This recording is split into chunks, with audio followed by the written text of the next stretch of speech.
بسم اللہ الرحمن الرحیم۔ ایمان، لفظ ایمان امن کے لفظ سے بنا ہوا ہے۔ امن کے معنی ہوتے ہیں محفوظ ہونا۔ کسی چیز پر ایمان لانے کا مطلب یہ ہے کہ وہ چیز ہماری تکذیب یعنی جھٹلانے سے اور تردید یعنی رد کرنے سے اور ٹھکرانے سے محفوظ ہو گئی۔ عربک ڈکشنری عربی لغت میں ایمان کا معنی تلاش کریں گے تو معلوم ہوگا کہ ایمان دل سے ماننے کو کہتے ہیں، اور شرعی ڈکشنری شرعی لغت میں ایمان کا مطلب دیکھیں گے تو معلوم ہوگا کہ دل سے مان کر زبان سے اقرار کرنا یہ ایمان کہلاتا ہے۔ بندہ جب ایمان لاتا ہے تو بعض باتیں اس پر وہ لازم ہوتی ہے جس کا مان لینا ضروری ہوتا ہے، وہ عقائد کہلاتی ہیں، اور بعض چیزیں ایسی لازم ہوتی ہیں کہ جس کو ماننے کے ساتھ ان پر عمل بھی ضروری ہوتا ہے، ان کو احکامات کہا جاتا ہے۔ عقائد عقیدے کی جمع ہے۔ عقیدہ سنگل لفظ ہے اور عقائد اس کا پیورل ہے۔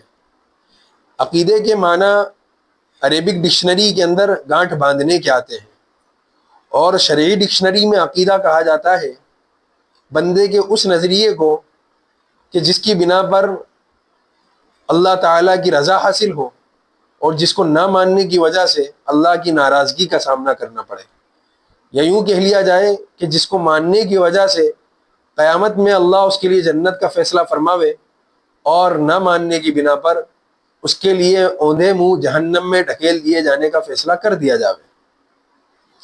بندے کو جو خیال آتا ہے اس کے دو پہلو ہوتے ہیں۔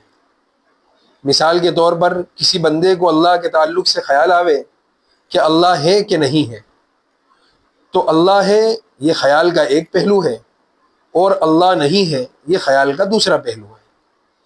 اس میں جب اللہ کے ہونے کے پہلو کا یقین کر لیا جاوے تو یہ خیال عقیدہ کہلاتا ہے۔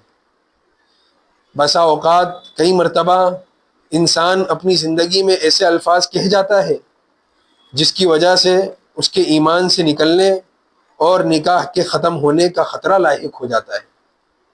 وہ کون سے الفاظ ہیں اور کب بندہ ایمان سے نکل جاتا ہے اور اس کا نکاح ختم ہو جاتا ہے، انہی الفاظ کی انہی جملوں کی رہنمائی آگے کی آڈیو کلپس میں کی جاتی رہے گی۔